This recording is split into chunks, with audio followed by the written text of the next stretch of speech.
ভালো আছেন? হ্যাঁ, তোমাকে ধন্যবাদ। আল্লাহর রহমতে ভালো আছি। জি, অনেক দিন পরে আপনার সঙ্গে এরকম সাক্ষাৎকার আয়োজন, সেজন্য আমাকে সময় দিয়েছেন, আপনাকে অনেক ধন্যবাদ জানাচ্ছি। আমি দেখতে পাচ্ছি, যদিও আমি অনেক দূরে, কিন্তু বাংলাদেশের পরিস্থিতি তো মানে ফলো করতেই হয়, কারণ দেশটার জন্য তো মায়া আমাদের অনেক গভীর। আমি দেখেছি জাতীয় পার্টির অফিসে আগুন দেওয়া হয়েছে, এমনকি আপনাদেরকে কোনোভাবে রাজনীতি করতে দেওয়া হচ্ছে না।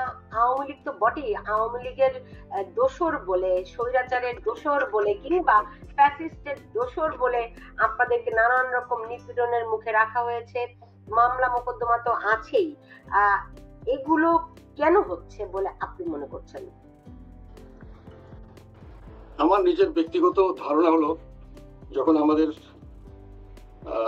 আমাদের অন্তর্বর্তীকালীন সরকারের প্রধান মাননীয় প্রধান উপদেষ্টা ডক্টর মোহাম্মদ ইউনূস ঘোষণা করলেন এই কিছু মানুষকে, যে তারা হলো এটার মাস্টার মাইন্ড এবং খুব মেটিকুলাসলি ডিজাইন্ড একটা করা হয়েছে, এবং ওই যাদেরকে উনি তরুণদেরকে এইভাবে উনি আখ্যায়িত করলেন, তাদেরকে উনি আবার ওনার নিয়োগকর্তা এবং ওনার অভিভাবক হিসাবে ঘোষণা করলেন, এবং তাদেরকে সর্বতভাবে সেই ধরনের ক্ষমতায়ন করলেন।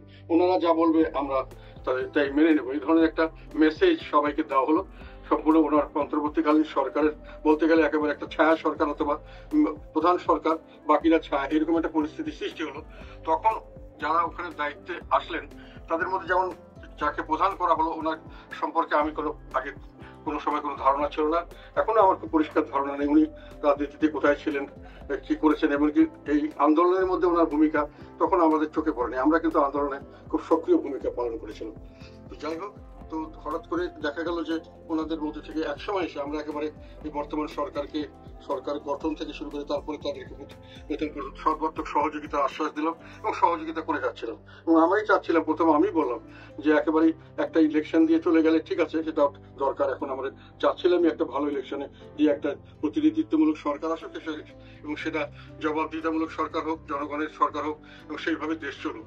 তখন আমি বলেছিলাম যে একটু সংস্কার করলে ভালো হয়, এই জন্য যে আমরা সবসময় দেখেছি বড় দুটি দল 90-এর পরে যারাই ক্ষমতা এসছে, বিএনপি এবং আওয়ামী লীগ, ওরা যখন 2/3 মেজরিটি নিয়ে এসছে তখন ওরা জনগণকে ক্ষমতায়ন না করে এগুলোকে প্রায় ক্ষমতা কুক্ষিগত করার ব্যাপারে ব্যবহার করেছেন।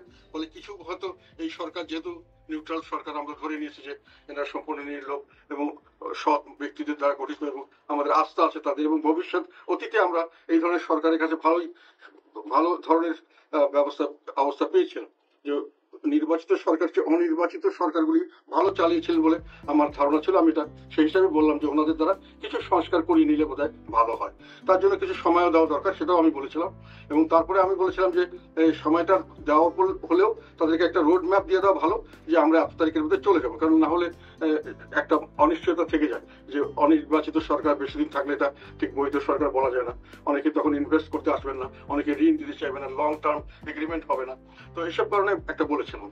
সেটা বলার পরে হঠাৎ করে কিছুদিন পরে খেয়াল করলাম ওনাদের মধ্যে থেকে যারা একেবারে সরকারের বড় ধরনের একটা কি বলবো মানে একেবারে ক্ষমতাশালী ব্যক্তি, কিন্তু কোনো ক্ষমতার মধ্যে নেই, কাঠামোতে নেই, কিন্তু সবাই মন্ত্রী মিনিস্টারের মধ্যে চলেন, তাদের পুলিশ ডিসিএস ছবি তাদেরকে নিয়ে ঘোরাফেরা করেন, বা তাদের সঙ্গে চলেন, রাত দিন টেলিভিশন দেখানো হচ্ছে, তাদের সব বক্তব্য, তাদের হাঁটা চলা সবকিছু নিয়ে অনেক আলোচনা, মানে পজিটিভ সাইড উঠিয়ে দেওয়া হচ্ছে। আমরা এটা আপত্তি মনে করিনি।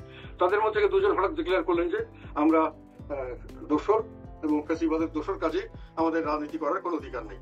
তো তখন আমি রংপুরে ছিলাম। রংপুরে আমাদের ছেলেরা, দুটো ছেলে আমাদের দলের থেকে মারা গেছে গুলি খেয়ে আর কি, ওই আন্দোলনের সময়। 4 জন অ্যারেস্টেড ছিল, তাদের পরিবারকে নিয়ে আমি খুব ব্যতিব্যস্ত ছিলাম, তাদেরকে অনেক খেয়াল করতে হয়েছে।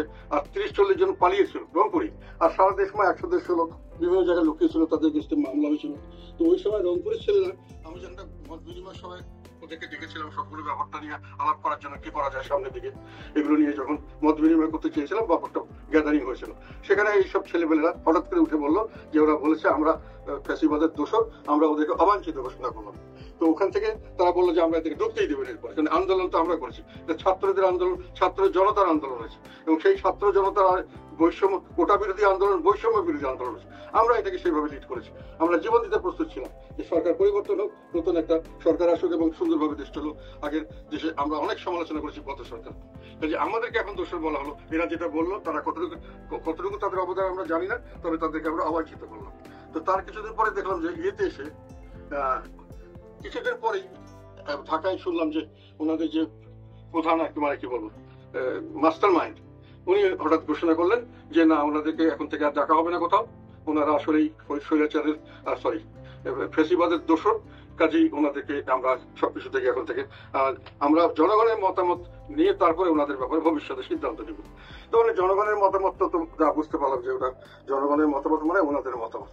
তখন আমি নিজেদের চিন্তা করলাম জিনিসটা নিয়ে কেন এরা এটা করলেন। এখন পরবর্তীকালে ওনাদের একটা বিষয় আমার চোখে পড়লো, সেটা হলো যে ওনারা ক্ষমতায় থাকতে চাচ্ছেন, মানে ক্ষমতার স্বাদ পেয়েছেন এবং ক্ষমতা দীর্ঘস্থায়ী করতে চাচ্ছেন। সেই জন্য ওনারা জাতীয় ঐক্য দরকার নেই, ওনারা যত কম্পিটিটর যারা ওনাদেরকে প্রতিদ্বন্দ্বী বলে মনে করছেন তাদেরকে কমানোর চেষ্টা করছেন।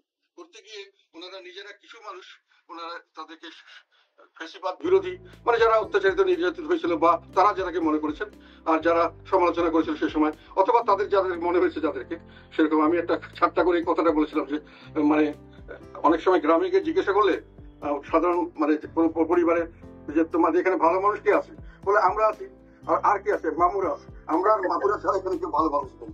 ওই রকম একটা ফর্মুলাতে ওনারা ওনাদের এবং ওনাদের মামুদের ছাড়া আর বাকি সবাইকে ফেসিবাদের দোষর এবং ফেসিবাদ বলে আখ্যা দিলেন। সেখানে সরকারি কর্মকর্তা ছিলেন, পুলিশের কর্মকর্তা, প্রশাসনের কর্মকর্তা, সেখানে প্রতিরক্ষা বাহিনী, মানে সবাই, এবং এখানে পেশাজীবী সংগঠন, এখানে মানে কি বলবো এটা ব্যবসায়ী সংগঠন, প্লেয়ার, বুদ্ধিজীবী, সাংবাদিক, সমস্ত লোককে ওনারা একবারই ফেসিবাদের দোষর এবং ফেসিবাদ হিসেবে আলাদা করে ফেললেন। ওনাদেরকে কোনো রাজনীতি করতে দেবেন না, ওনাদের শুধু লাইক মাইন্ডেড কিছু যাদেরকে ওনারা মনে করেন তাদের মাধ্যমে, এবং সরকারকে চালিয়ে করে মোটামুটি একটা সাজানো নির্বাচন, একতরফা নির্বাচন, যেটা শেখ হাসিনা করতে চেয়েছিলেন, বাকি দলগুলোকে বাদ দিয়ে, বিএনপিকে বাদ, আওয়ামী লীগকে বাদ, আমাদের বাদ, আচ্ছা বাকি লোককে নিয়ে, এবং ওনারা দলীয়করণ করে প্রশাসন দলীয়করণ করবেন, ওরা শুরু করে দিয়েছেন অলরেডি। বিচার বিভাগ দলীয়করণ, সরকারি দলীয়করণ, আমার পুলিশের দলীয়করণ, নির্বাচন কমিশন প্রতিষ্ঠানগুলোকে দলীয়করণ করে ওটা ব্যবহার করে ক্ষমতা দীর্ঘায়িত করবেন। তো আমরা বুঝতে পারলাম যে ওই প্রেক্ষিতে ওনারা অর্ধেক লোককে ভাগ করে বাদ দিয়ে দিলেও শুধু না, ওই অর্ধেক লোকের কোনো রকম অধিকার থাকবে না, রাজনৈতিক অধিকার শুধু না, একটা মানুষের স্বাভাবিক যেটাকে বলা হয় মানবাধিকার, যে আমাকে অ্যারেস্ট করলে আমি জামিন পাবো, আমি অ্যারেস্ট করতে গেলে কতগুলো কোনো সময় অসময়ের ব্যাপার আছে, যখন তখন যাকে তাকে যেখানে সেখানে ধরবে, যেখানে সেখানে মারবে, পিটবে, বিয়ে বাড়ি থেকে ধরে নিয়ে যাবে, স্কুল কলেজে ছাত্ররা গেছে তাকে পরীক্ষা দিতে, সেখানে তাকে ধরে নিয়ে সেখানে পুলিশের সতর্ক করে একটা আতঙ্কের রাজত্ব সৃষ্টি করা হলো। আতঙ্কটার কারণ করে তারা ক্ষমতায় দেখেন, তাদের তো কোনো তেমন দলটল ছিল না। আতঙ্ক করে যারা বিভিন্ন সময় চাকরি হারাচ্ছেন, যারা বেকার আছে, বিভিন্নভাবে বঞ্চিত গ্রিপ পার্সনস, বিভিন্ন নিপীড়িত মানুষ, তাদেরকে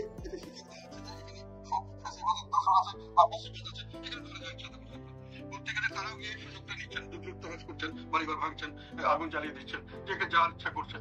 এই সুযোগটা তারা পুলিশ তাদের সঙ্গে আছে, এদের সঙ্গে আছে, সেটা করে ওনারা মোটামুটি একটা মানে তাদের প্রতিপক্ষ দমন কৌশল হিসেবে আমাদেরকে একটা এক্সাইট করা। আওয়ামী লীগকে তো এক সাইড আগেই করে গেছেন। আমি বারংবার বলছিলাম আওয়ামী লীগের দোষ হলে তাদের তো আপনার বিচার করবেন, কিন্তু দলের তো দোষ নেই, দল তো নির্বাচনে থাকে। এখনো তো আপনি তাকে ব্যান করেননি, নিষিদ্ধ ঘোষণা করেননি, জাতীয় পার্টি নিষিদ্ধ নয়, এবং নিষিদ্ধ ঘোষণা করার কোনো কারণ নেই। কি আইনি করবেন, কোন আইনি ভঙ্গ করা হয়েছে যে পার্টিকে নিষিদ্ধ করবেন? কিন্তু তার আগে তারা নিষিদ্ধ না করেই তারা সমস্ত পুলিশকে দিয়ে, প্রশাসনকে দিয়ে আমাদের মিটিং মিছিল করতে দেবেন না, গ্রেপ্তার পার্টি পর্যন্ত করতে দেবেন না, এবং বিভিন্ন জায়গায় আমাদের উপরে মানে মামলা মোকদ্দমা, মিথ্যা মামলা দিয়ে মানুষকে ভয় দেখিয়ে অ্যারেস্ট করিয়ে তারা যেন আর মিসিং না আসে তার ব্যবস্থা করা, পার্টির অফিসে আগুন জ্বালিয়ে দিয়ে ভীতির সৃষ্টি করা, তো পার্টিকে আমরা প্রোগ্রাম দিলে পারমিশন না দেওয়া, পুলিশ দিয়ে পর্যন্ত তারা পুলিশ প্রোটেকশনে গুন্ডা বাহিনী দিয়ে আমাদের অত্যাচার করা, এটা তারা শুরু করে দিলেন নাকি। তো এই এখনো এটা চলছে, এখনো এই প্রক্রিয়া আছে। ওনারা একটা এক সাইডের লোক কিছু নিয়ে ওনারা ক্ষমতাকে দীর্ঘস্থায়ী করার মানসিকতা নিয়ে চলছেন, এবং সেইভাবে বাকি লোককে ওনারা রাজনৈতিক অধিকার এবং অন্যান্য সব অধিকার থেকে বঞ্চিত করবেন এবং মোটামুটি ক্লিন করবেন আর কি, দেশকে ক্লিন করবেন। ডাক্তার বলতে ফেসিস্ট বলতে সত্যিকার অর্থে যা বোঝায় ওনারা সেই আচরণ ঠিক করছেন সবার সঙ্গে, এটি আমি আর কি বুঝতে পারলাম। মানে ফেসিস্ট বলতে যা বোঝায়, এই যে পিটিএ মারা, লুটপাট করা, কাউকে কথা বলতে না দেয়া, আপনি যদি বললেন যাদেরকে প্রতিদ্বন্দ্বী মনে করা তাদেরকে সবকিছু থেকে দূরে রাখা, একদমই কণ্ঠ রোধ করে দেয়া, এগুলি সবই এরা করছে। এখন